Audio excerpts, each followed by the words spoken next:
I should start from the beginning. My sister Mara died on a Tuesday. I remember because I hate Tuesdays now. Icy road, a truck that couldn't stop in time, and that was it. No goodbye, no last text. Just a phone call from my mom at 6 a.m. that changed the shape of my whole life. Her number got recycled by the carrier about 8 months later. That's normal. That's how it works.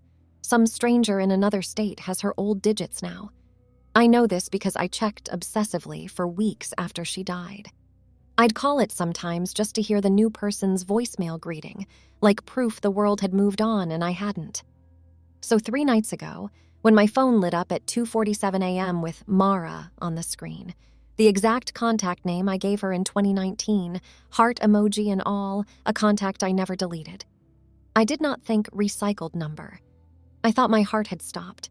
I let it ring twice. Then I answered. There was breathing, slow, even, like someone standing very still in a very quiet room. I said her name. I actually said Mara out loud, alone in my apartment, like an idiot, like the last 2 years hadn't happened. And a voice said, "You didn't come to see me." It wasn't her voice. I want to be clear about that. It was close. It was close enough that my body reacted before my brain did. I was crying before I even decided to be scared. But it was wrong in a way I can't fully explain. Like a recording of her voice played back through water. I hung up. I sat on my bathroom floor for 20 minutes because it was the only room with a lock. The next morning, I told myself it was a scam robocall. Spoofed caller ID, that's a real thing. Scammers do it to seem trustworthy. I almost believed it. Then it happened again the next night. Same time, almost to the minute. 2:49 a.m. This time I didn't answer. I let it ring out. And when it stopped, I got a text from the same contact. It just said, "Check the storage unit." Here's the thing. When Mara died, my parents cleared out her apartment fast. Too fast, honestly. I think it was easier for them not to sit with her stuff. And everything that didn't get donated went into a storage unit 2 towns over. I hadn't been there once. Not once in 2 years. I told myself I wasn't ready. The truth is, I was a coward. I didn't sleep that night.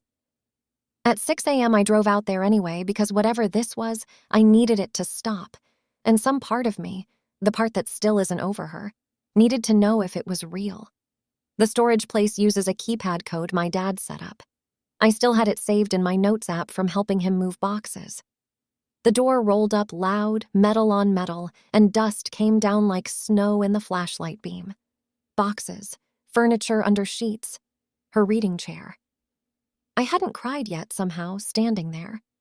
I think I was too busy scanning the dark for something moving. On top of one box, sitting alone, not covered in the dust that coated everything else around it, was her old phone. The one that went into evidence after the crash and was supposedly returned to my parents in a sealed bag. The bag was open. The phone was on. Fully charged. Which made no sense. It had been off and dead for 2 years. I picked it up. One new message in a thread with no contact name, just a number.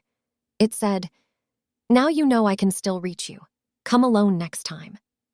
I looked at the screen too long before I understood what I was looking at. The number the message came from was my own. I still have both phones. I haven't turned either of them off since. I don't know if I'm scared something will call again, or scared that if I wait long enough, nothing ever will. If anyone knows how carrier spoofing actually works, please. I need someone to explain this to me in a way that lets me sleep. I just don't want to be the one who answers next time.